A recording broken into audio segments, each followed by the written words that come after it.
Hello.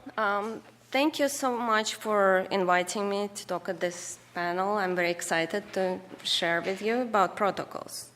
Okay, so many of you have heard about cancer reproducibility project, which stopped short of reproducing the 50 papers, in large part due to missing key details about methods. So the key takeaway from the project was that these methods need to be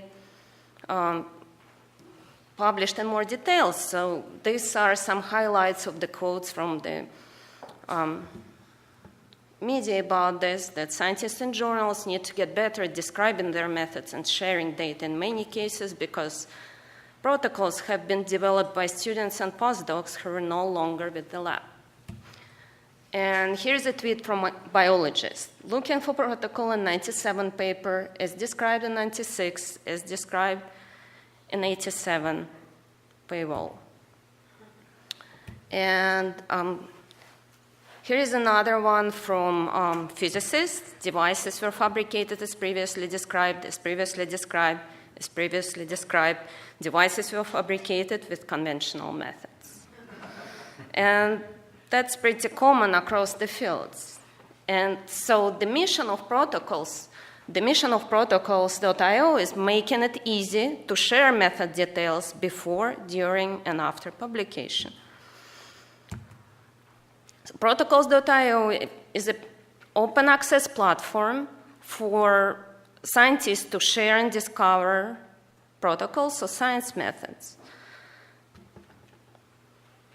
It's free to read and free to publish. The protocols on the site are not just PDFs, and that's the key thing. They are dynamic and interactive. They include links to the original paper. They include discussions, questions, comments.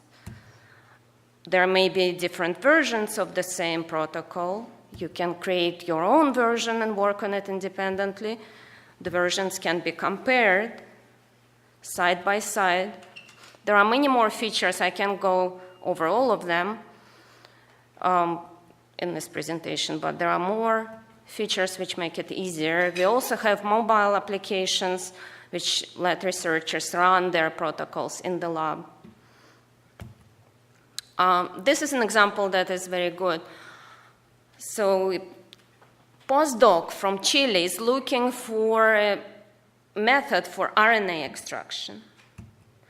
A postdoc from UCSF replies.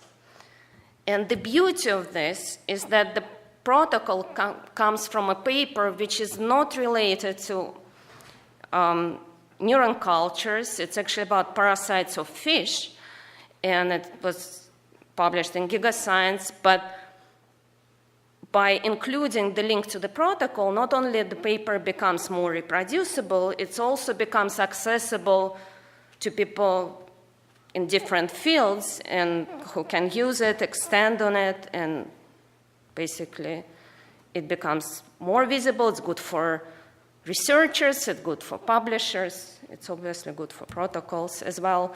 And this is why we are excited to partner with journals to include protocols in author guidelines. We currently have over 450 journal partners, and the adoption of protocols have been growing significantly recently. We have over 4,000 public and 30,000 private protocols. We back up all the data in clocks. We have public APIs. We export PDFs, JSONs, daily backups. So I mentioned protocols is free to read and publish, but we do charge for private groups, and we have vendor analytics, which is subscription-based access to aggregated usage statistics.